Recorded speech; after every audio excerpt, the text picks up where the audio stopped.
Entrez dans la H Révolution avec Manpower Group, partenaire RH exclusif de Viva Technologies. Bonjour, je reçois aujourd'hui Agnès Alazard, directrice générale du groupe Au Féminin. Bonjour. Bonjour. Et puis je reçois Armelle Lavergne, directrice du contenu chez Corp Academy. Bonjour. Bienvenue à toutes les deux. Donc deux femmes aujourd'hui pour parler du leadership justement des femmes dans le monde de l'entreprise. Selon vous, première question, comment s'exprime-t-il aujourd'hui ce leadership? Agnès, Armelle, qui veut répondre en premier? D'abord, elles sont quand même moins leaders que les hommes, c'est-à-dire moins dans des rôles de leadership. C'est seulement 17% des femmes qui sont présentes dans des comités exécutifs dans les entreprises européennes. C'est la dernière étude de McKinsey Women Matter. Donc en fait, il y a quand même un grand sujet pour les aider à accéder à ces postes de leadership. Elles sont souvent des leaders qui en fait vont développer des façons d'être un petit peu différentes. Souvent plus empathique, souvent plus à l'écoute, mais il y a tellement encore de stéréotypes sur une femme leader versus un homme leader que en fait il faut tout reconstruire et imaginer en fait une autre forme de leadership, puisque c'est vraiment la diversité des styles de leadership dans l'entreprise qui sont les garants de la meilleure performance de l'entreprise. Alors Armelle Lavergne, j'aimerais bien avoir votre point de vue aussi. C'est intéressant de vous avoir toutes les deux pour comparer un peu vos points de vue. Il est assez proche d'Agnès. C'est vrai qu'aujourd'hui, on manque, je trouve, de femmes leaders, à la fois dans des postes à responsabilité, mais aussi pas forcément dans des postes à responsabilité. Je pense que ce qui est intéressant et important, c'est de se dire qu'un leader aujourd'hui, c'est pas forcément quelqu'un qui dirige. Et donc, qu'est-ce qu'on met derrière justement ce terme de leader? Il y a toute la notion de réussite intrinsèque qui est liée à ce terme que moi je questionne. Je pense qu'aujourd'hui, on a de plus en plus de femmes leaders, mais on les voit pas forcément parce que justement, elles sont pas à ces postes de direction. Donc, il faut travailler sur cet aspect-là. Comment on réussit justement à leur permettre d'atteindre ces postes de direction, mais aussi favoriser toutes les femmes leaders aujourd'hui qui demain auront le potentiel de manager une équipe, de pouvoir se faire une place plus importante dans une entreprise, de pouvoir changer de job aussi plus facilement et cela même après avoir eu des enfants. On parle beaucoup de cette étude de Women's Matter de McKinsey, déjà parce que en 2007, la première étude avait fait grand bruit et ensuite, ils ont continué à poursuivre justement cette étude qui est très intéressante. Comment le leadership féminin s'exprime, puisque c'était votre question. Effectivement, avec des compétences qui sont peut-être plus tournées autour de l'écoute, favoriser l'innovation, favoriser le feedback, c'est-à-dire savoir en donner et savoir aussi en recevoir et en faire quelque chose, parce que c'est un peu tout l'enjeu si on reçoit des feedbacks et qu'on n'en fait rien. Et donc, du coup, dans cette étude notamment, on montre que le leadership il peut s'exprimer de plein de façons différentes, qu'on pourrait penser qu'il y a un leadership plus féminin que masculin, mais qu'en fait, il y a toutes ces caractéristiques qui des fois sont plus prises en main par les femmes. Et donc, du coup, il faut aussi reconnaître que ces caractéristiques sont celles d'un leader et les favoriser et encourager les femmes à développer encore plus ces caractéristiques-là. Alors, ça fait heureusement déjà quelques années que ce thème est sur la table de manière ouverte, bien sûr, la place des femmes. Mais aujourd'hui, en 2017, quel est votre constat sur les progrès déjà existants de ce leadership féminin dans le monde de l'entreprise et plus largement de la place des femmes, tout simplement? Agnès. On progresse, mais il y a encore tellement de travail. Mais quels sont les progrès notoires, selon vous, si vous deviez identifier de manière positive, donc, quelques avancées réelles sur ce plan-là? Quelques avancées réelles sont peut-être que les femmes, en fait, mènent de grandes initiatives, notamment dans des grands groupes de création de réseaux de femmes, et que l'idée de sororité, elle émerge quand même vraiment de manière assez significative. Il y a 88%, toujours dans cette étude McKinsey qui nous inspire beaucoup, 88% des employés interrogés sont favorables à avoir des politiques de mixité dans l'entreprise. Après, il y a encore 62% qui savent pas tellement comment faire.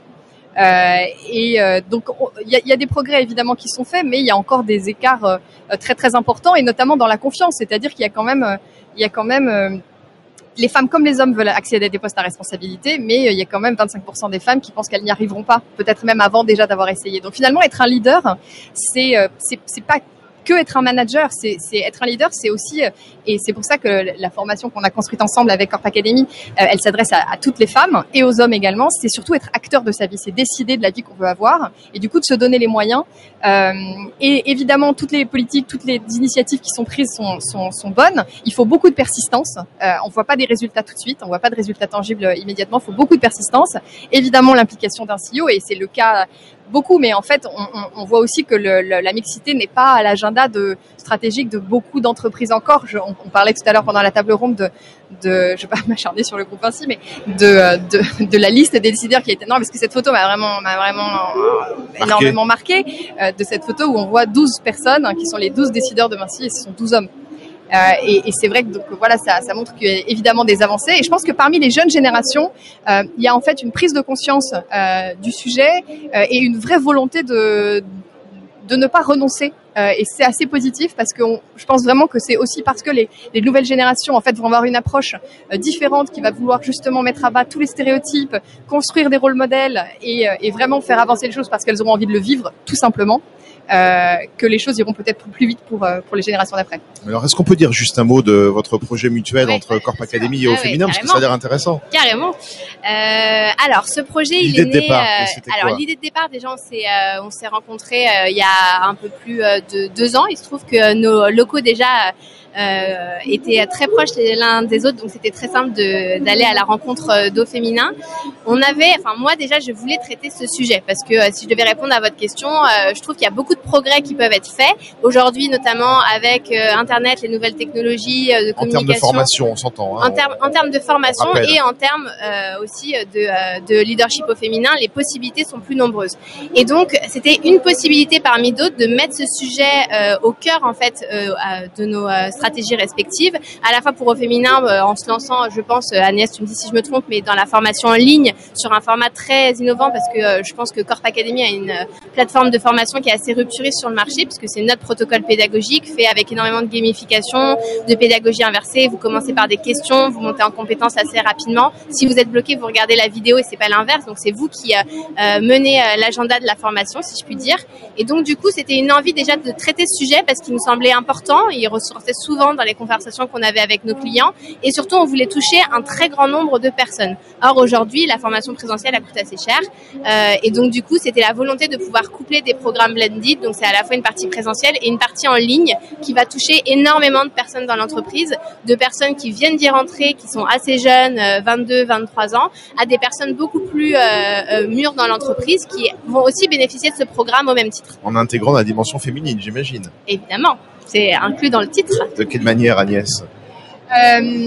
En fait, on a deux sessions, deux typologies. On en a une vraiment qui va chercher à replacer en fait le sujet du leadership féminin dans un cadre un peu historique en fait et qui permet vraiment de donner en fait des éléments de compréhension du sujet comme phénomène de société. Et du coup, comment est-ce que nous on s'inscrit en fait dans ce phénomène-là? Et donc c'est pour ça, comme le disait Armelle, que la formation s'adresse à tout le monde, des hommes, des femmes, des gens qui démarrent, des gens qui sont assez avancés dans leur parcours professionnel. Et puis on a une autre partie qui est vraiment dans le programme destinée à unlocker les problèmes en fait. Hein. Donc vraiment en fait, c'est se saisir de points en particulier, demander une augmentation, voilà, passer à l'étape d'après, oser le changement, etc. Et qui du coup apporte vraiment une formation, un vrai éclairage pour avancer dans sa carrière. J'allais vous demander justement comment faire pour accélérer le progrès vers l'égalité. Ben voilà, un exemple de programme qui peut permettre des progrès. On l'espère bien. Et ben on l'espère aussi, on l'espère tous et toutes surtout. Ouais. Voilà. Après tout, pourquoi pas. Et vous parliez des carrières aujourd'hui en termes de RH. Comment sont abordées à votre sens les discussions sur les carrières des femmes? Pour conclure. Est-ce que vous pouvez m'en dire un peu plus? Je suis pas sûre de comprendre. Non, mais de quelle manière aujourd'hui les carrières des femmes sont abordées selon vous, à votre impression par rapport à la considération de l'évolution des carrières des femmes? Comment elles sont traitées en termes de RH aujourd'hui dans le monde de l'entreprise? Moi, je pense que les carrières des femmes, souvent quand on pense à la carrière d'une femme et qu'on est un RH, et même quand on est une femme d'ailleurs, j'expliquais à une de mes amies que j'allais justement parler de ce sujet à Vivatech et la première chose qu'elle m'a dite, c'est j'ai pas encore fait cette formation, mais en tout cas, si vous avez des tips pour continuer sa carrière même après avoir eu un enfant, alors qu'elle a mon âge et qu'elle n'a pas encore d'enfant, je veux bien, parce que c'était son angoisse. Donc je pense que aujourd'hui les carrières des femmes, c'est aujourd'hui comment je gère mes talents et j'essaye de tendre vers cette mixité-là, et en même temps il y a l'autre pan qui est de se dire qu'il y a encore beaucoup de clichés de préjugés de peur, c'est-à-dire si on a une super femme mais qu'elle nous lâche parce qu'elle a des enfants, comment ça se passe? Donc la carrière des femmes, c'est aussi penser à faire évoluer les jobs, plus de flexibilité, je pense à du flex office, pouvoir travailler chez soi plus simplement, plus facilement, pouvoir aussi avoir des horaires plus flexibles, pouvoir mettre en place aussi des programmes qui suivent les femmes avant et après avoir eu des enfants pour les réintégrer dans leur entreprise et faire en sorte qu'il n'y ait pas justement ce décrochage de part et d'autre, de la part de la boîte et de la part aussi de la femme qui est partie en congé maternité quelque temps, et donner de plus en plus l'opportunité et la chance aux femmes d'accéder à ces postes. Donc leur proposer, mais leur proposer, c'est faire aussi en sorte qu'elles sont dans votre équipe, qu'il y ait des personnes capables de prendre ces postes. Donc ça passe aussi par la favorisation de ce leadership féminin pour faire en sorte que les femmes osent et qu'elles soient accompagnées dans justement ce développement. Agnès, le mot de la fin? Ouais, il y a beaucoup de choses qui sont faites, beaucoup de coaching qui sont proposés, de mentoring, etc. qui existent aujourd'hui. Nous, on a voulu être un peu rupturiste en proposant un cours en ligne. Je pense que peut-être là où il faut encore progresser, c'est sur la façon dont on aborde le sujet en entreprise et peut-être favoriser des formations qui en fait font appel à l'intelligence émotionnelle pour en fait imprimer vraiment des changements profonds dans la posture et pas simplement donner des techniques ou pas simplement s'adresser à la partie intellectuelle de la réflexion, mais aussi à la partie émotionnelle du sujet. Et puis il y a peut-être une dernière chose qui est peut-être peu faite encore, qui est comment est-ce que les services RH des entreprises et des grandes entreprises adressent le sujet dès l'enfance ou dès l'adolescence ou le tout jeune démarrage de la vie professionnelle, puisque il y a beaucoup d'associations qui existent aujourd'hui. On parlait de Wi-Fi tout à l'heure, qui forment en fait des filles à partir de l'âge de 14 ans. Pour les amener vers des carrières scientifiques, pour en tout cas leur montrer qu'il est possible qu'elles aient une carrière scientifique. Peut-être qu'il y a aussi des actions à mener dans les collèges, dans les lycées, pour permettre le plus tôt possible de ne pas faire émerger ces stéréotypes. Agnès Salazar, Armelle Laverne, merci beaucoup d'avoir répondu à nos questions. Merci beaucoup. Sur un sujet essentiel, surtout quand on parle de ressources humaines. Merci. À bientôt. À bientôt. Entrez dans la H Révolution avec Manpower Group, partenaire RH exclusif de Viva Technologies.